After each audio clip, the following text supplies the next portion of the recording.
Assalamualaikum warahmatullahi wabarakatuh.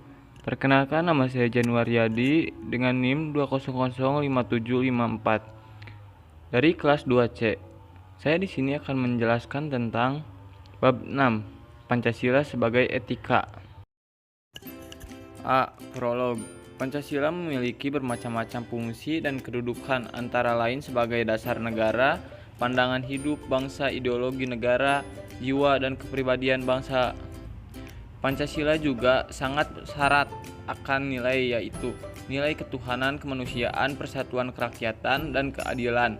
Oleh karena itu pula, Pancasila secara normatif dapat dijadikan sebagai suatu acuan atas tindakan baik, dan secara filosofis dapat dijadikan teks di atas nilai dan norma yang berkembang dalam masyarakat.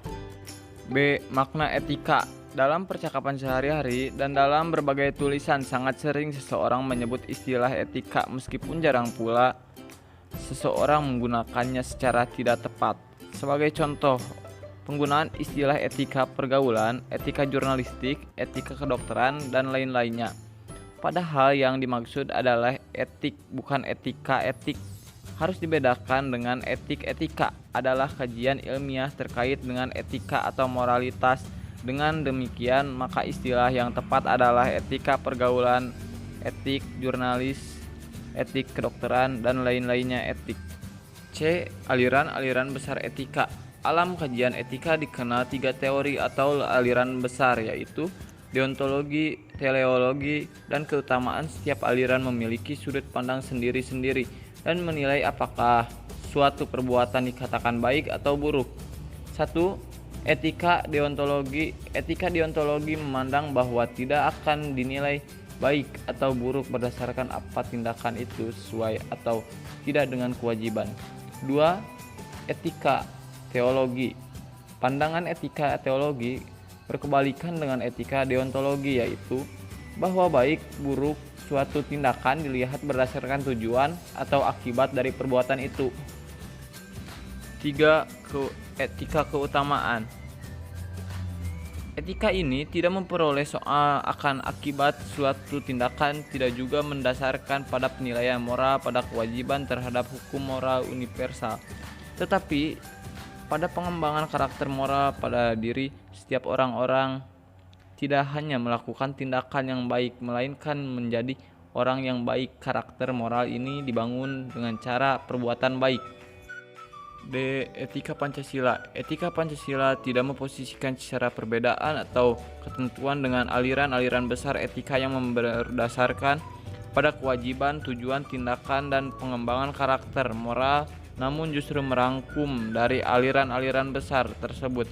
Etika Pancasila adalah etika yang mendasarkan penilaian baik dan buruk pada nilai-nilai Pancasila, yaitu nilai ketuhanan, kemanusiaan, persatuan, kerakyatan, dan keadilan.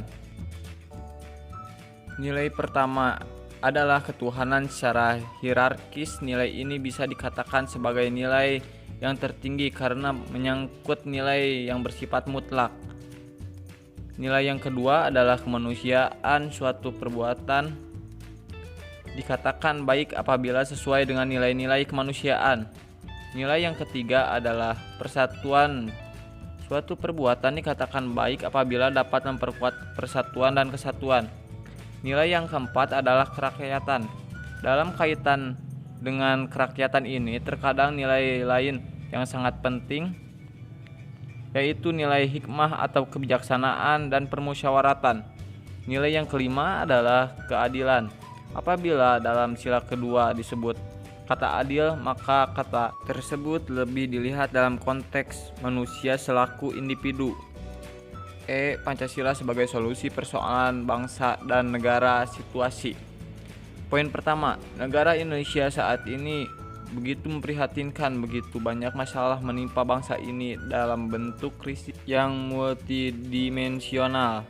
Poin kedua yaitu krisis ekonomi, politik, budaya, sosial, pendidikan, dan lain-lainnya, yang sebenarnya mulu pada krisis moral. Pada dua atau lebih kewajiban yang bertentangan satu dengan yang lain, jawaban yang diberikan oleh etika teknologi bersifat situasional, melanggar kewajiban nilai norma yang lain ketika berencana. Sedang terjadi situasi biasanya dalam keadaan seperti ini, maka memenuhi kewajiban sering sulit dilakukan. Contoh sederhana, kewajiban mengenakan helm bagi pengendara motor tidak dapat dipenuhi karena lebih fokus pada satu tujuan, yaitu mencari keselamatan. Etika utilitarianisme ini tidak terpaku pada nilai atau norma yang ada, karena pandangan nilai dan norma sangat mungkin memiliki keragaman, namun setiap tindakan kalau dilihat apa akibatnya membuat akan memberikan manfaat bagi banyak orang atau tidak. Utilitarianisme merupakan demikian juga memiliki kekurangan. Mencatat ada 6 kelemahan etika ini, yaitu 1. Karena alasan kemanfaatan untuk orang banyak, berarti akan ada sebagai masyarakat yang dirugikan. 2. Dalam pernyataan praktis masyarakat lebih memilih kemanfaatan itu. 3. Karena kemanfaatan yang banyak diharapkan dari segi mental, yang tentu terkait dengan manusia ekonomi, maka untuk atas nama ekonomi tersebut hal-hal yang ideal seperti nasionalisme. 4.